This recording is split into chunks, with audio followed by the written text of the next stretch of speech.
Ladies and gentlemen, welcome to the Pgmol show. Here we are going to discuss 3 big problems with this organisation, or as I call them, the biggest gang in the UK. The first problem, handballs. Now before I explain, I want you to look carefully. Which one is the odd one out? Is it A, B, C, D, E, or F? And I'm going to give you 5 seconds to make up your mind. If you said C, you are correct. That's because this wasn't given as handball. This wasn't given as handball. Neither was this. Somehow this wasn't. Or this. Now in this country, there's a reluctance to give handballs. Why? I don't know.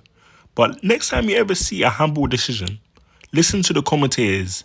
They all say the same thing. Oh, we don't want to see those being given. It's not about what you want to see. It's about what is right. If the ball hits your hand and it's in an unnatural position, we don't care about what happened to your auntie last week. It is a handball. And it should be given as such. Oh, and the reason it was C is because this was in the Champions League. And Champions League referees actually have a clue. The next problem. Main character syndrome. Now, we've all heard the famous Garth Crooks quote.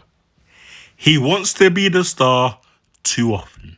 Now, these referees are petulant and they have main character syndrome. Look at this. This was in May. Anthony Taylor had a whole segment because he gave 14 players a yellow card. I'm sorry, but is that something to celebrate? Why did he have a whole segment on Sky Sports? Look at how they worded it. Anthony Taylor on his record 14-player booking. They're moving like he scored 91 goals in a calendar year. Or he literally just come off the back of scoring 25 goals and having 25 assists. He gave 14 players a booking. That shouldn't be celebrated. Sorry guys, let me calm down. Give me 2 seconds. But it goes back to my point. Why these guys have main character syndrome? Also, the fact that we know so many of you guys' names is a problem. Anthony Taylor, Mike Oliver, Chris Kavanagh, Simon Hooper, Stuart Atwell, Rob Jones. Why do we know your names? And from time clubs are saying, please don't let him officiate our club. It does show that there's some concern, but nothing changes if nothing changes. Next year, you're going to see Anthony Taylor and the gang. Now, my third point, inconsistency. Let's leave the Premier League refs to the side.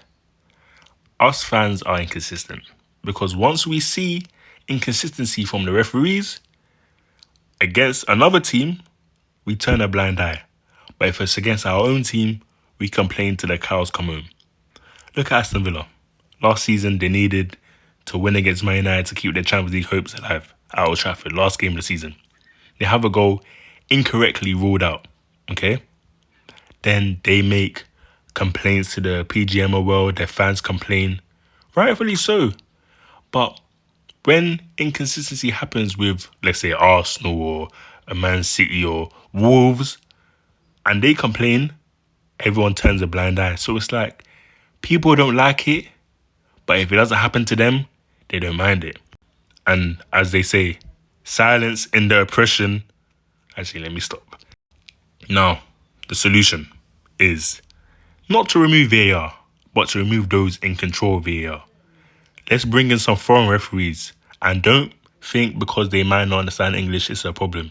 Because UEFA games go on, European games go on, and you don't need to understand everything that the player is saying.